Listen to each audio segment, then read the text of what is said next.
Arles é uma cidade como poucas no mundo.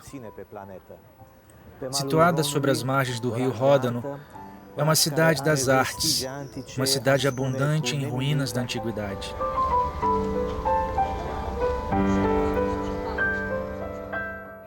Duas construções estão lado a lado aqui, o Teatro Antigo e as Arenas, esse Coliseu, que é um dos monumentos antigos mais bem conservados.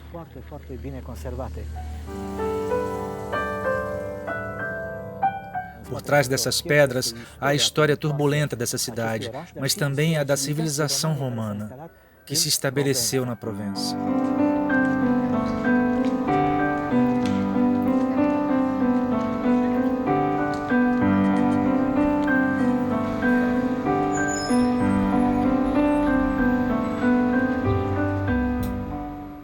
As arenas agora são utilizadas para receber espetáculos. No verão, quase todos os dias acontecem as corças camarguencas e as touradas.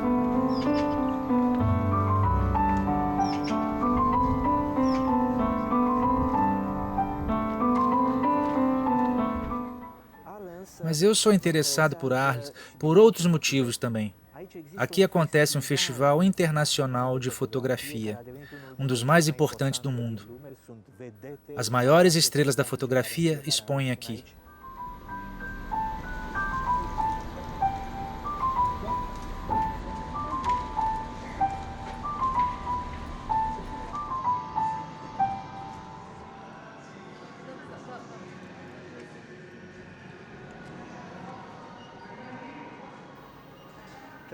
Vivemos em uma espécie de banho de imagens e, ao mesmo tempo, entramos na história do cinema de faroeste.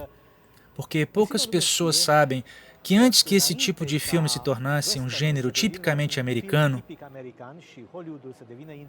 e que Hollywood se tornasse a indústria de sonhos e de filmes de faroeste, os filmes desse gênero eram feitos nessa região da França, em Camargue.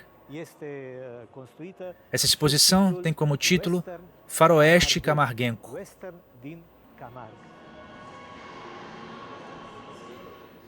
Essas imagens, bastante rápidas, são particularmente interessantes. O touro só obedece ao homem quando ele está montado no cavalo, porque assim ele o vê aumentado, ele o vê mais forte do que ele. Estamos numa região bem faroeste. Alô? Bom dia. Bom dia. Fico feliz de ouvir a tua voz. Eu estou aqui no sul da França nesse momento. A equipe da TVR Yancy o felicita pelo prêmio que acabou de receber. Não é o único prêmio dado ao seu livro O Negociante de Inícios de Romance. O que o senhor tem a dizer? Todo prêmio é importante e é um prazer recebê-lo, ainda mais em um país estrangeiro, por um livro traduzido do romeno em um país como a França, onde há muitos prêmios literários, onde escreve-se muito e onde é preciso lutar para obter uma visibilidade literária. Sem dúvida, esse prêmio recompensa, acima de tudo, um vasto trabalho. Eu escrevo para teatro em francês, mas também em romeno, e os meus livros são traduzidos para o francês. Eu luto há bastante tempo nas trincheiras das palavras. É o Matei Wisniewski, sabe? O autor da Jaqueline. Isso. Seu livro é extraordinário. O senhor fala muito bem em francês. Olha, eu vivo na França há muito tempo. Ah, o senhor vive na França? Ok. Sim, eu sou jornalista na Rádio França Internacional. Ok. E eu escrevo meu teatro em francês, mas esse é um romance escrito em romeno. Deveríamos tê-lo convidado para fazer um lançamento na livraria. Ah, teremos a oportunidade de fazer isso em uma outra vez. E o senhor mora onde? Ah, eu moro em Paris. Ah, ok. Então, eu estou à disposição. Podemos fazer isso no início das aulas. Agora eu estou no Festival de Avignon, porque eu cubro o festival também para a RFI e também tem as peças encenadas lá. E tem poesia. Isso, a senhora está bem informada. Eu trabalho para a editora Actes Sud, para a Jacqueline Chambon, então. E esse romance aqui me proporcionou muita coisa, porque as livrarias gostam dele. Sim, é fabuloso. O senhor ganhou prêmios também. Sim, ganhei o prêmio Jean Monnet, que é um prêmio importante. Isso, e a Jaqueline Chambon é uma mulher adorável. Sim, ela é muito dedicada. Ne așteaptă Françoise Nissen, directoarea acestei edituri, ce prix Jean Monnet pour moi. Esse prêmio Jean Monnet que veio para esse livro é realmente um grande presente. É uma obra importante para nós e é o tipo de livro que todo mundo fica comentando na editora. Isso é muito significativo. Quer dizer, esse livro chegou na nossa mesa e nós publicamos muita coisa, hein? Publicamos 600 livros por ano na Actes Sud. Então, não dá para chegarmos a todos os livros. E com ele, cada vez era, esse livro é maravilhoso, maravilhoso, sem dúvida ele deve ser lido, etc. É isso. Ele está na minha mesa de cabeceira e é importante.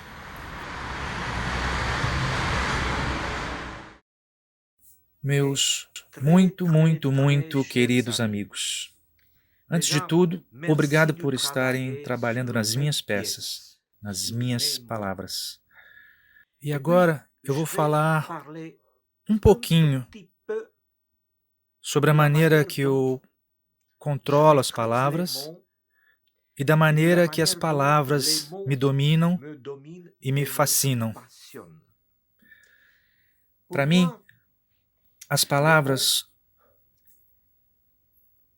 foram uma descoberta que eu fiz bem pequeno, quando eu tinha 10, 11 anos, e comecei a escrever poemas. Eu comecei a escrever poemas, poesias, e tive a impressão de que as palavras eram como bolas de malabares, como mônadas ou tijolos para construir. Com as palavras nós podemos construir e desconstruir, recomeçar e organizá-las de uma maneira diferente. E cada vez que reorganizamos as palavras numa frase, nós temos um outro sentido. Com 3 palavras, nós podemos escrever 30 poemas. Eu descobri a liberdade de construção que as palavras me ofereciam.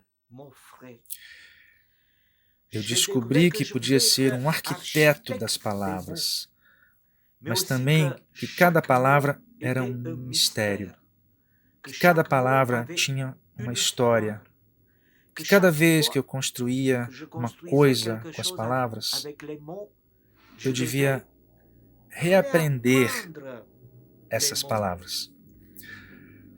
Cada palavra tem 2 rostos, um rosto conhecido e um rosto desconhecido. Eu sei que até o fim da minha vida eu vou continuar aprendendo a minha língua materna, o romeno, mas também a minha segunda língua, a língua francesa. Diante das palavras, diante da linguagem, precisamos ser humildes, porque se trata de uma cosmogonia. Fazer malabarismos com as palavras é também querer sobreviver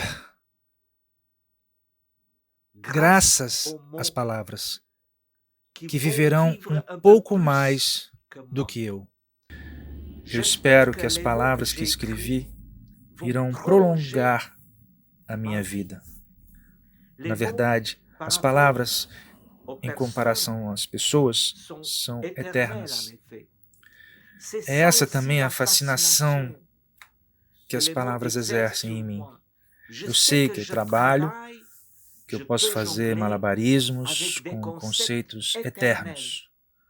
Mesmo depois do desaparecimento do homem da face da terra, eu acho que as palavras inventadas pelo homem e outras que ele não inventou vão continuar existindo, flutuando em algum lugar. Bom, as palavras são como átomos. Nós somos todos constituídos por combinações de átomos. Sabemos disso desde a antiguidade. Mas as palavras, a sua estrutura, o nosso pensamento, elas acionam o nosso pensamento. Se eu crio com as palavras, claro que eu faço um pouco de filosofia da linguagem, mas eu não quero ser filósofo nas minhas peças. Eu quero ser poeta, de preferência, porque é a linguagem da poesia que me faz, às vezes, compreender melhor o mundo, melhor do que a linguagem da filosofia, das ciências sociais, da psicologia, das outras disciplinas mais ou menos exatas, como a matemática,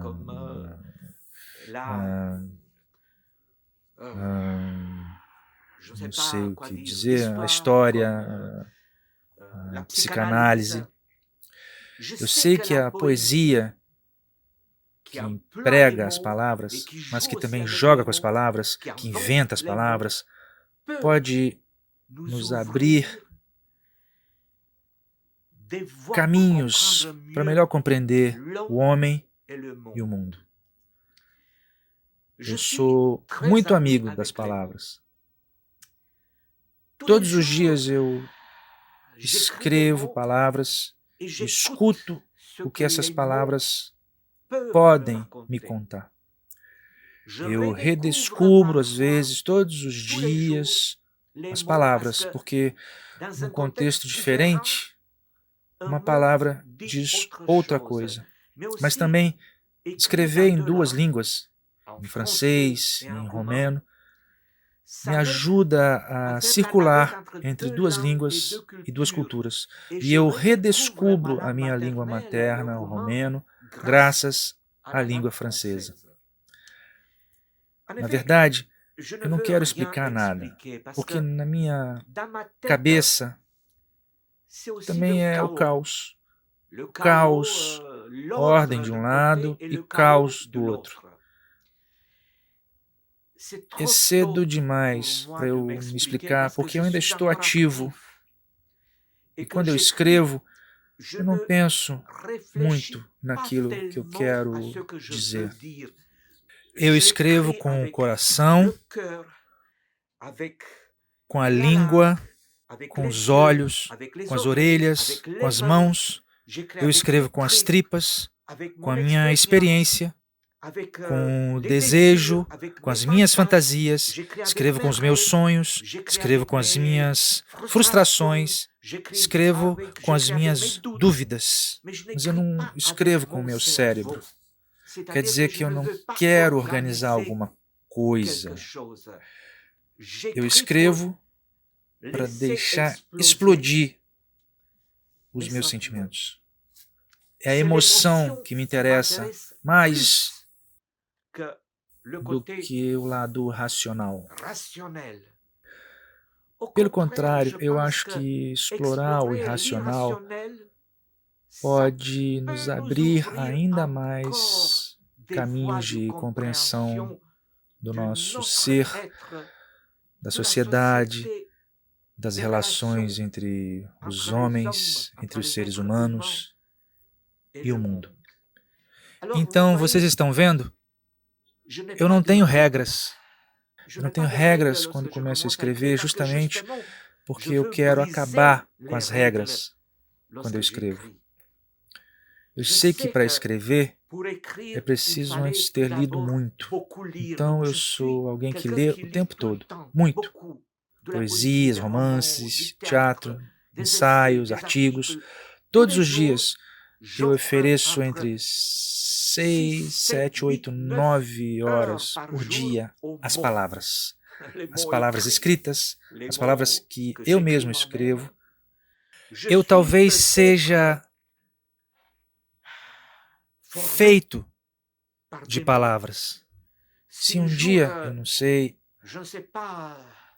a morte aparecer, eu serei transformado numa pilha de palavras. Por falar nisso, eu comecei a pensar agora num romance onde o personagem descobre um agente que lhe propõe a eternidade dentro de um romance. Então, eu faço essa pergunta a vocês, meus amigos. Se isso fosse possível, em qual romance, em qual livro vocês gostariam de passar a eternidade? Se alguém diz para vocês, eu posso fazer isso para você, Eu posso organizar o teu desaparecimento de um jeito que você possa passar toda a eternidade dentro de um livro. Qual livro vocês gostariam de escolher? Eu fico em dúvida entre O Processo de Kafka, Dom Quixote de Cervantes,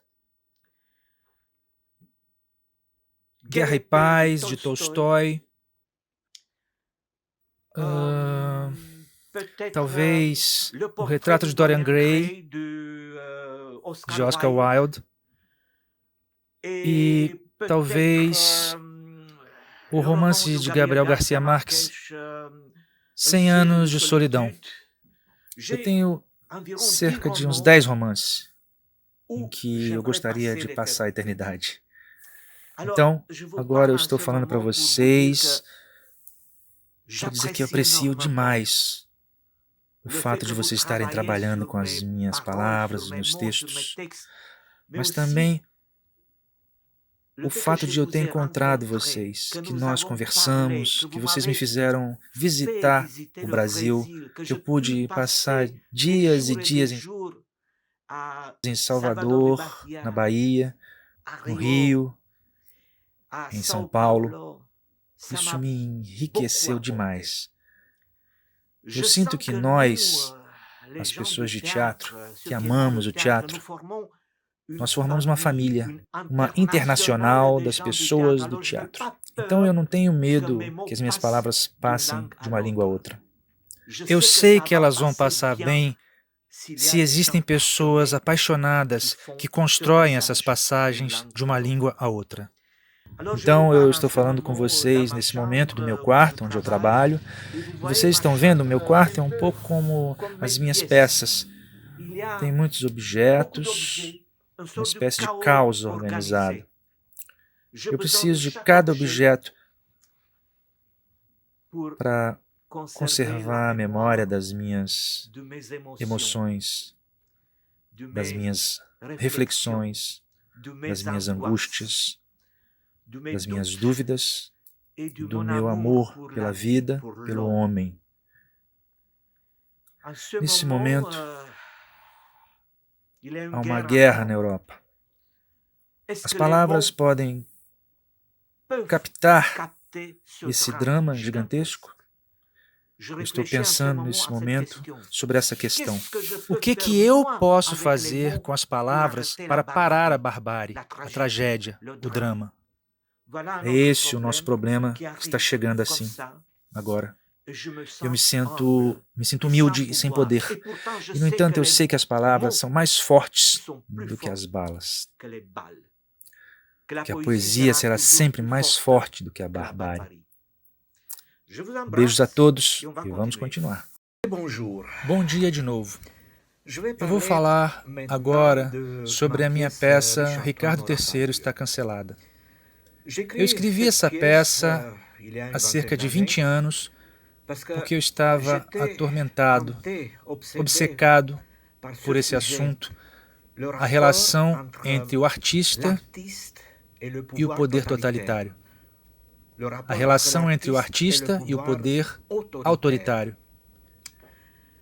Eu mesmo vivi por 30 anos, os primeiros 30 anos da minha vida na Romênia, em um estado totalitário, na Romênia de Ceausescu, na Romênia do comunismo de Estado. E eu mesmo estava comprometido em um fenômeno que poderia chamar de resistência cultural. Nós havíamos todos entendido nessa época, a minha geração, a geração antes da minha, dos países da Europa Oriental, nos países totalitários da Europa Oriental, que pela cultura a gente poderia combater a ideologia única, a lavagem dos cérebros, a pressão totalitária. E a gente tinha descoberto que pela literatura, pela poesia, pela metáfora, pela alegoria, com técnicas como o humor negro, o sarcasmo, o autossarcasmo, a ironia, a gente podia denunciar o poder, a estupidez do poder, o absurdo de uma sociedade comandada por uma só pessoa, por um casal ou por um só partido. Tínhamos descoberto que a literatura podia oferecer um oxigênio, que os artistas eram às vezes os únicos na sociedade que podiam, pelo seu discurso, pela sua literatura codificada, criar um contrapoder ideológico, liberar o pensamento e criar espaços de reflexão e também espaços de liberdade para o público. Eu me lembro quando tinha 20 anos, 25 anos, 30 anos na Romênia, de como a poesia era um espaço extraordinário de oxigenação mental, de libertação da alma e também da palavra. Claro, a história das relações entre o artista e o poder é muito longa. Stalin, por exemplo, na União Soviética, sempre considerou os artistas como adversários, como inimigos que deveriam ser abatidos, porque a literatura deles, ou o ato artístico, é por natureza subversivo em relação ao poder totalitário. Eu me dou conta de que hoje em dia na Europa existe uma nova guerra, a guerra na Ucrânia, e que de novo, na Rússia, os artistas são reduzidos ao silêncio. A censura é onipresente, os artistas não podem mais se opor abertamente dentro do país ao putinismo, à ideologia imperial do putinismo, e que os artistas russos, por exemplo, ou se calam, ou alguns poucos apoiam Putin, ou outros, bastante numerosos, preferem escolher o caminho do exílio. De novo, o artista sofre a pressão de um ditador, de uma ditadura, de uma ideologia tóxica, como é o caso com o desejo de Vladimir Putin de refazer a União Soviética e o Império. Porque houve uma continuação entre o Império dos Czares e da União Soviética. O Império de Putin é uma continuação direta. Então, nessa peça, eu falo da maneira como o artista pode combater e da maneira como o poder pode destruir o artista. O poder, muitas vezes, destrói o artista fisicamente. Stalin, por exemplo, tem na sua conta cerca de 6.000 artistas, entre poetas, diretores, escritores, músicos, pintores, artistas visuais, universitários. Stalin exterminou cerca de 6.000 artistas durante o período em que comandou a União Soviética. Putin, nesse momento, faz como Stalin. Ele força os artistas a ir para o exílio ou os ameaça com uma longa prisão. 15 anos de prisão na Rússia se pronunciarem a palavra guerra. Se disserem que a Rússia é o agressor na Ucrânia e que o exército russo deveria se retirar. 15 anos de prisão por não estar de acordo com Putin. Então, o que o artista pode fazer nesse caso? Claro, para o artista, resistir torna-se às vezes um dilema. Podemos resistir havendo risco da nossa vida e da nossa família? Resistimos de maneira velada, escondida, codificada, de maneira tal que somente o público iniciado pode entender a crítica social nas entrelinhas, ou escolher o caminho do exílio para ser livres e assim poder falar e fazer tudo. Eu mesmo estive nessa situação e escolhi há 30 anos o caminho do exílio para reencontrar minha liberdade de expressão, de pensamento. Depois, houve a queda do comunismo nos anos 90. Nós acreditamos que a liberdade estava estabelecida para sempre na Europa. Acreditamos que a democracia e o liberalismo eram valores permanentes, que não teríamos nunca mais na Europa cidades sitiadas, refugiados internos, forças perigosas capazes de enfraquecer a democracia. Eis que nos enganamos. Se vocês lerem a minha peça, irão compreender que eu sou bastante pessimista no que se refere à história. Eu constato que a humanidade repete com frequência os erros do passado e que os dramas da história vão e vêm como cometas tóxicos para de novo trazer sofrimentos, humilhações, injustiças e para destruir a liberdade. É isso que está acontecendo nesse momento na Ucrânia.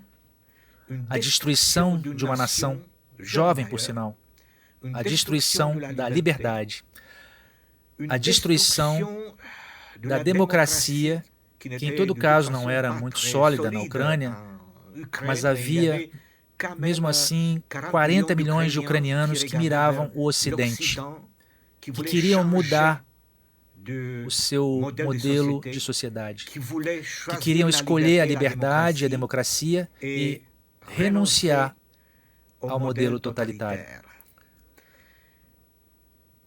O que a minha peça diz e o que a realidade diz é que a conquista da liberdade não é eterna. É preciso sempre lutar a cada minuto para preservar a liberdade, a democracia. A lição que devemos tirar do que está acontecendo na Europa nesse momento, do ataque da Rússia contra a Ucrânia, é que, mesmo nos países democráticos, estamos sob a ameaça da perda da liberdade do pensamento. Mesmo nos países democráticos, podemos sempre cair na autocensura. Tentem. Há artistas que podem, sob a pressão de um poder maléfico, começar a se autocensurar. E quando começamos a nos autocensurar, é porque a censura e o poder totalitário realmente ganharam o jogo. Leiam agora a minha peça Ricardo III está cancelada, pelo ponto de vista da atualidade recente, por esse incrível perigo que apareceu na Europa, onde toda a construção da União Europeia, da democracia liberal, da democracia ocidental, está agora ameaçada por esse poder imperial totalitário de Vladimir Putin, que arrisca se aliar a outro poder imperial, a China, e talvez a outros poderes que estão calados, como a Índia. Eu creio que a humanidade está num momento bastante crítico. Estamos numa situação em que temos a impressão de que a democracia e a liberdade foram somente um parêntese na história da humanidade. E que, na verdade, o modelo totalitário é o mais durável. Eu tenho a impressão também, nesse momento, de que o período de paz que a Europa viveu depois da Segunda Guerra Mundial foi um parêntese que, na verdade, a guerra é o estado normal. Eu estou profundamente triste e deprimido pelo que está acontecendo na Ucrânia, porque eu nasci na Romênia, numa cidade que faz fronteira com a Ucrânia. Há refugiados na minha cidade natal nesse momento. Os meus amigos estão cuidando dos refugiados, dando-lhes abrigo. E eu sei que, depois da Ucrânia, os próximos países que estão na lista de Putin para serem conquistados, para destruir a democracia desses países, são a Moldávia, a Polônia, os países bálticos, a Romênia, talvez a Bulgária.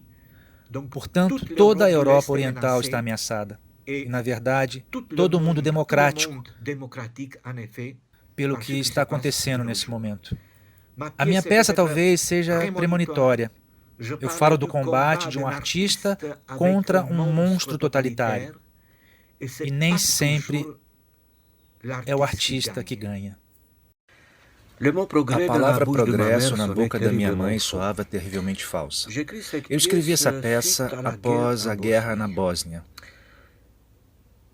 Agora temos a guerra na Ucrânia, mas temos que nos lembrar que entre 1992 e 1996 houve uma outra guerra na Europa que parecia absurda, mas que aconteceu. A guerra na Bósnia, na antiga Iugoslávia, foi a guerra que deixou marcas nas almas. Acreditávamos naquela época que a Europa estava mais uma vez caindo no caos. A Europa estava bastante dividida naquela época. Temos que nos lembrar que a unidade europeia diante dessa guerra não foi como hoje diante da guerra na Ucrânia. Naquela época, a Alemanha apoiou a Croácia, a França apoiava a Sérvia, outros povos apoiaram os bósnios.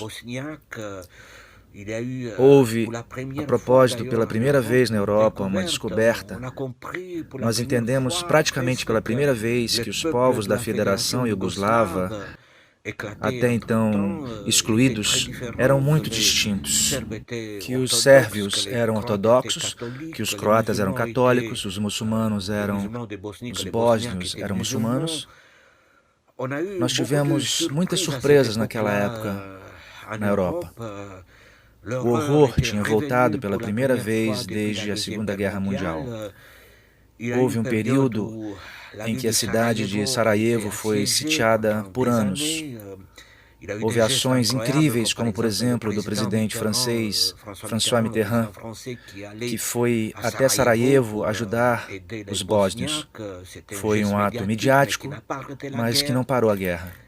Aliás, é preciso se lembrar que, mais uma vez, naquela época, foram os americanos que vieram até a Europa para parar a guerra na Bósnia. Naquela época, então, entre 92 e 94, 1992 e 1994, 96, eu escrevi várias peças sobre a guerra na Bósnia porque essa guerra era nos Balcãs, ao lado da Romênia, numa região que eu conhecia muito bem.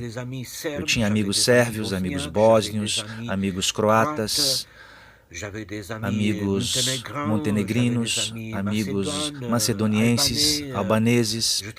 Eu trabalhava naquela época na Rádio France Internacional e havia uma redação servo-croata.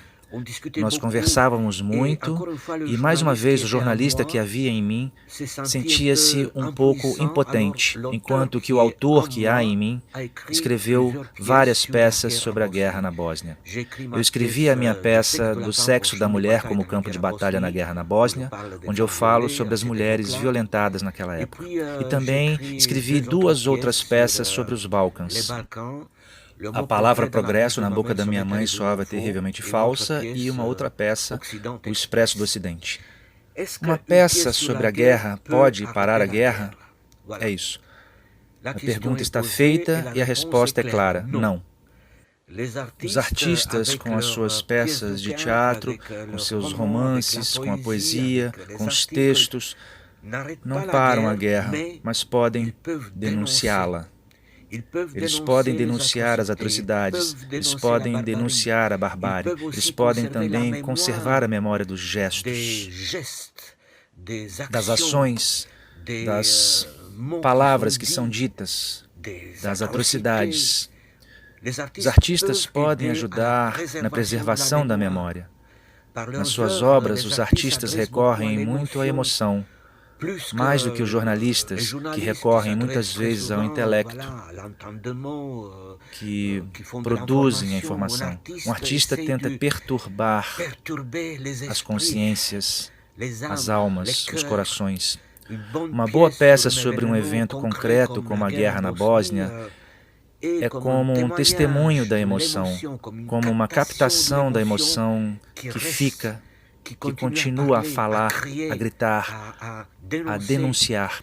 Aliás, eu constato que a minha peça sobre a guerra na Bósnia, do sexo da mulher como campo de batalha na guerra da Bósnia, essa peça sobre a história de duas mulheres, uma violentada e uma americana que faz trabalho humanitário na Bósnia, essa peça é montada de novo e remontada, apesar do fato de que a guerra na Bósnia já acabou. Eu penso, então, que escrever sobre a guerra, sobre a atualidade insuportável, sobre a barbárie, é importante para transmitir uma informação, uma emoção, uma atitude, para preservar a memória, para ajudar a não deixar as consciências ficarem anestesiadas, para ajudar as pessoas a se lembrar também emocionalmente, não só cerebralmente. O artista que fala sobre a guerra, sobre os conflitos, sobre o nacionalismo, claro, do nacionalismo, porque muitas vezes na origem de uma guerra se encontra o nacionalismo e também o imperialismo, como é o caso agora do imperialismo russo. Falar sobre tudo isso é tentar entender a engenharia do horror, como se instala a barbárie, como a barbárie é sempre uma obra sempre cometida por pessoas doutrinadas. Importante escrever sobre a guerra é também escrever como a toxicidade da ideologia estimula a guerra, estimula a violência, estimula a barbárie. Uma guerra nunca é decretada por um só homem, embora que, por exemplo, Putin, nesse momento, sim, foi o motor da guerra. Foi ele que quis uma guerra para conquistar a Ucrânia. Mas por trás de um líder, de um ditador, há sempre uma polícia política, um aparelho político, há idealistas, empregados, um exército, policiais e uma população doutrinada. Como pode-se doutrinar toda uma população para iniciar uma guerra, para matar o outro, para desabrigar o outro, para dominar o outro, para privar a liberdade de um vizinho, para tentar expulsá-lo, erradicá-lo? São mecanismos infernais. Claro que a guerra existe na história da humanidade desde que a humanidade existe, mas muitas vezes no mundo contemporâneo temos a impressão de termos entrado numa época por demais civilizada para ainda termos que tolerar a guerra. Temos a impressão de que a guerra não pode mais ser aceita como instrumento de uma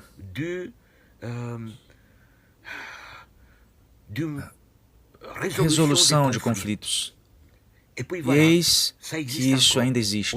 Nós tivemos essa guerra na Europa durante 4 anos, entre 1992 e 1996, e agora há uma outra guerra que começa a tomar amplitude. Quando eu escrevi a palavra progresso na boca da minha mãe, eu queria dar a palavra às mães que perderam as suas crianças, os seus filhos na guerra. Na minha peça do sexo da mulher como campo de batalha na guerra da Bósnia, eu quis dar a palavra às mulheres, as esposas daqueles que vão para a guerra, dos soldados. Eu quis ver a guerra, analisar o horror através dos olhos da mulher, da jovem, da esposa de novo. Na minha peça, a palavra progresso, eu quis dar a palavra às mães, porque as mães, muitas vezes, quase o tempo todo, são as primeiras vítimas afetivas. Quando anunciamos a perda do filho, a morte do filho, no coração de uma mãe acontece um terremoto existencial. E eu quis analisar esse tipo de terremoto. Minha personagem é uma mãe que não pode fazer o luto depois que o seu filho foi morto, porque o cadáver não foi mais encontrado. E eis que essa história se repete. Ficamos sabendo agora que cadáveres desaparecem na Ucrânia, que o exército russo tem crematórios móveis para queimar os cadáveres dos soldados, para que as mães não possam mais ter um caixão, um cadáver, só eventualmente uma urna com as cinzas dos seus filhos. Há uma espécie de mediatização da guerra pela ausência de cadáveres. Os russos tentaram esconder os cadáveres para que as mães não se revoltem, porque muitas vezes acontece assim. A mãe que recebe o cadáver do seu filho é capaz de ter uma revolta gigantesca, de gritar, parem com a guerra, de gritar, abaixo a ditadura. Essa peça, então, eu não vou entrar em muitos detalhes, mas eu queria entrar na alma de uma mãe que não pode fazer o luto. Além disso, claro que eu tive acesso a documentos reais e inclusive a informações sobre o comércio de cadáveres. E quando eu escrevi essa peça, eu parti de um relatório que eu tinha recebido na redação onde eu trabalhava nessa época, na Rádio França Internacional. Era uma história terrível. Era a história de vários soldados que tinham matado um soldado do campo oposto. Eles haviam encontrado nos bolsos do soldado morto o endereço da mãe dele.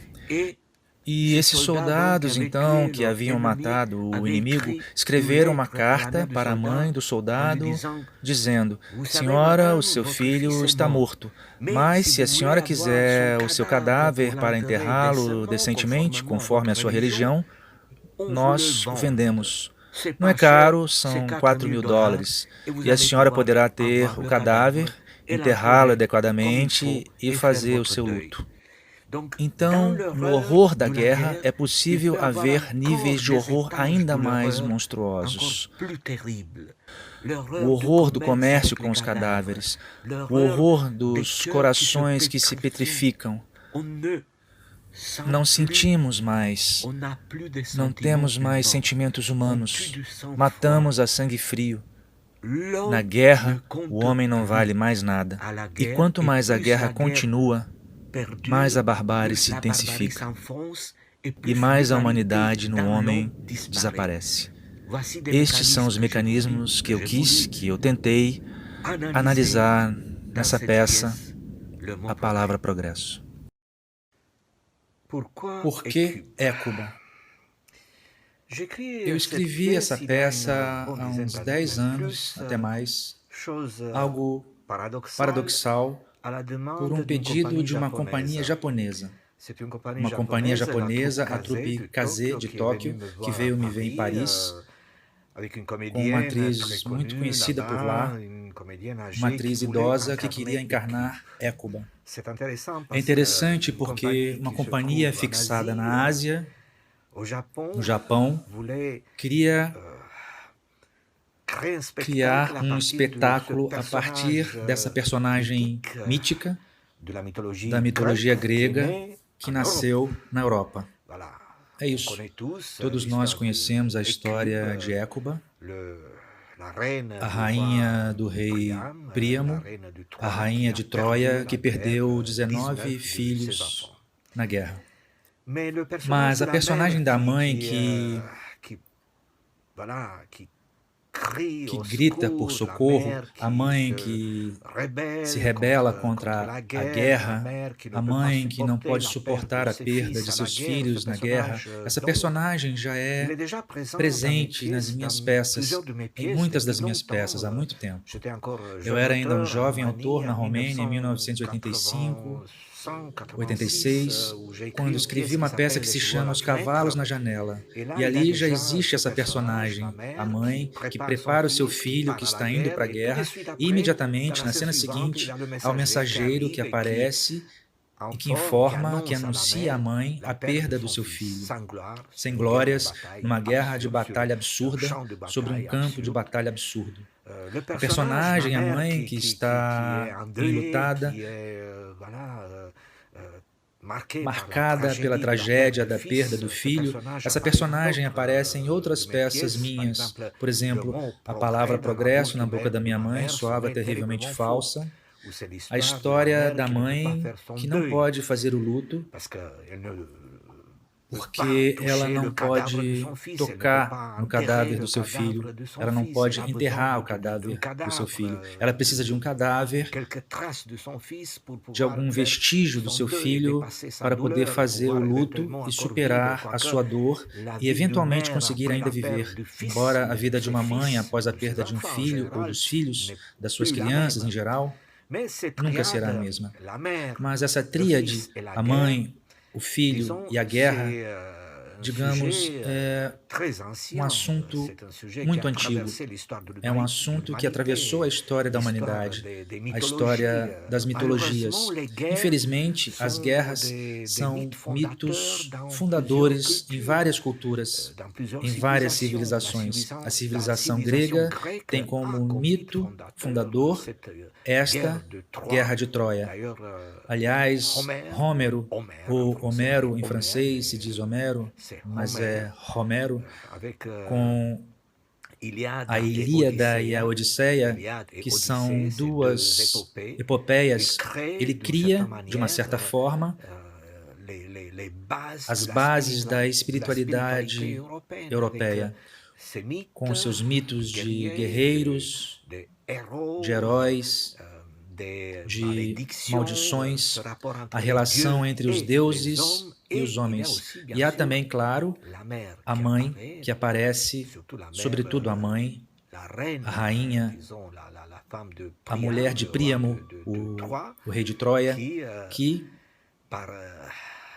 pela perda dos seus filhos, 19, torna-se, digamos, o próprio arquétipo da dor,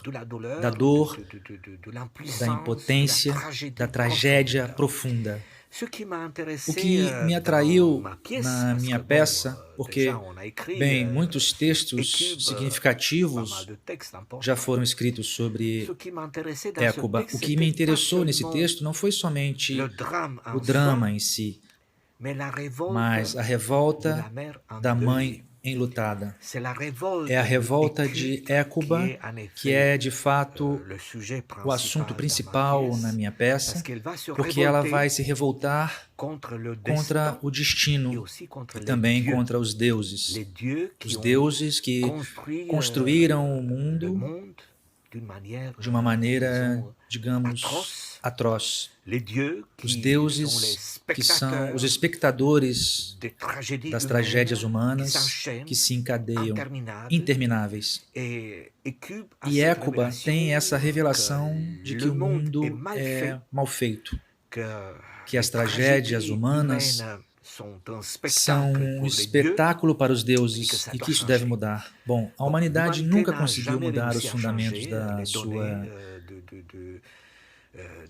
existência.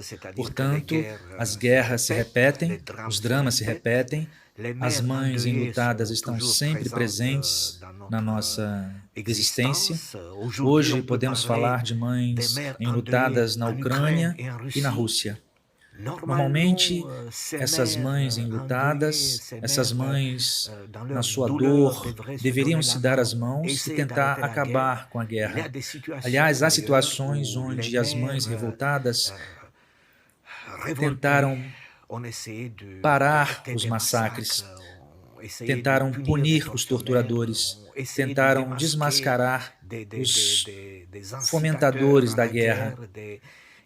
Mães que também tentaram, eu poderia até dizer, mães trágicas, mães que queriam se vingar, que conseguiram até mesmo, algumas vezes, a levar à justiça os responsáveis, os criminosos de guerra. A minha peça, claro, apresenta-se como uma fábula filosófica e eu fico feliz que ela chame a atenção de vocês, porque eu penso que existe uma atualidade trágica nessa peça. Como existe uma atualidade trágica na personagem de Hécuba, que percorreu talvez 3.000 anos de existência e que ainda é uma personagem atual que nos fala de um sofrimento profundo, insuportável. Claro, eu criei na minha peça uma personagem que tem uma conotação filosófica, até mesmo cósmica, porque eu tento estabelecer uma relação dessa personagem com as leis do universo. E eu me permiti inventar uma lei particular, isto é, que os deuses aceitam a ideia de que se a dor de uma mãe for mais profunda que, digamos, as leis do universo, ela terá então o direito de bater na porta daqueles que criaram o mundo e de solicitar por justiça ou por reparação, ou de exigir que o mundo seja repensado, reconstruído. Eu penso então que sim, as mães podem ter, hoje e desde sempre, esse papel. Quer dizer que pela sua dor, elas podem exigir uma reconstrução do mundo. Elas podem exigir que o mundo seja reinventado, reconstruído sobre outros fundamentos. Sim, há muitas outras dimensões na minha peça. Eu deixo, claro, os diretores, os atores procurarem por outras conotações, por outras mensagens. Há também mensagens que têm uma dimensão poética, que não podemos traduzir de uma maneira, vamos dizer, clara, didática, pedagógica. Por sinal, geralmente eu tenho medo de transmitir mensagens pedagógicas nas minhas peças. Eu prefiro que as minhas mensagens sejam abertas. E apesar disso, eu penso que ainda assim podemos falar de mensagens humanitárias, humanas, filosóficas, metafísicas, mensagens humanistas nas minhas peças. Essa peça é um grito, assim como Hécuba, como personagem, é um grito que atravessa a história. Todos nós deveríamos escutar esse grito e ouvir o que as mães enlutadas têm a nos dizer. Porque escutar o sofrimento profundo das mães poderia talvez nos fazer refletir e até mesmo agir. Sim, há um monte de peças onde mães contam o seu sofrimento, mas atuar numa peça assim, montar uma peça assim, expressar a dor em um palco, graças a atrizes potentes, com muito talento, não é uma coisa fácil. Transmitir a emoção da mãe enlutada, da mãe atingida na sua carne, porque ela perdeu a sua carne, ou seja, sua criança, suas crianças. Fazer esse papel demanda muita intuição, muita força e uma certa experiência. Não são papéis para atrizes no começo de carreira, embora toda atriz possa se arriscar nesse tipo de papel. Hécuba é uma mulher parideira que deu cerca de 20 crianças ao seu marido, à sua cidade. É, portanto, uma mulher madura. Esse papel tem que ser feito por alguém que possa transmitir essa experiência, essa credibilidade, essa força. Nesse momento, essa peça volta mais uma vez à minha vida, como um cometa, porque há essa atualidade terrível, a guerra na Europa, uma guerra fratricida, de uma certa maneira, a Ucrânia e a Rússia, e cada vez mais jovens abatidos nos campos de batalha, e caixões que chegam nas casas, as mães que os recebem, que conferem os cadáveres dos seus filhos dentro dos caixões, enviados pelas Forças Armadas, pelo Exército. Esse ritual de caixões que aparecem diante da mãe enlutada é uma imagem terrível. E de um jeito ou de outro, eu poderia dizer que essa imagem representa um drama do mundo contemporâneo e a expressão da estupidez humana, da incapacidade do homem de não mais repetir os erros do passado. Eis o que eu posso dizer sobre essa peça. Além disso, eu estou feliz por saber que vocês vão trabalhar sobre essas personagens, sobre esses temas, sobre esses problemas, sobre esses dilemas e sobre esse grito de alerta que é tão atual. Eu mando mais uma vez um abraço a todos e agradeço mais uma vez por estarem trabalhando sobre as minhas palavras, sobre os meus temas, que são também as angústias da humanidade.